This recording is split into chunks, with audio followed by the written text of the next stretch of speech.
Voter হওয়ার বয়স 17 বছর হওয়া উচিত। অন্তর্বর্তীকালীন সরকারের প্রধান উপদেষ্টা অধ্যাপক ডক্টর মোহাম্মদ ইউনূসের এমন প্রস্তাবে আপত্তি তুলে বিএনপির মহাসচিব মির্জা ফখরুল ইসলাম আলমগীর বলেছেন, এখন তাহলে আবার নতুন করে ভোটার তালিকা করতে হবে।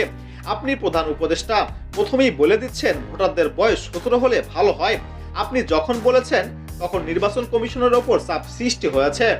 এটা ইলেকশন কমিশনের কাজ, তাদের উপর ছেড়ে দিন। 18 বছর তো আছে, সকলের কাছে গ্রহণযোগ্য।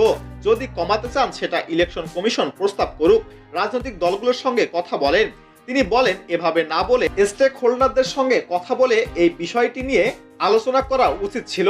এটা ভালো হতো, তাহলে কোনো বিতর্কের সৃষ্টি হতো না। মানুষের মনে এখন বেশি করে আকাঙ্ক্ষা তৈরি হবে। এটা করতে গিয়ে আরো সময় যাবে, কালক্ষেপণ হবে। মানুষের মনে ধারণা তৈরি হচ্ছে আমার না, তাদের মনে ধারণা সৃষ্টি হচ্ছে কেন যে এই সরকার ইচ্ছাকৃতভাবে নির্বাচন প্রক্রিয়াকে বিলম্বিত করছে। সংস্কার প্রসঙ্গ টেনে মির্জা ফখরুল আরো বলেন, সংস্কার চলছে, আমরাও বলছি সংস্কার চলুক।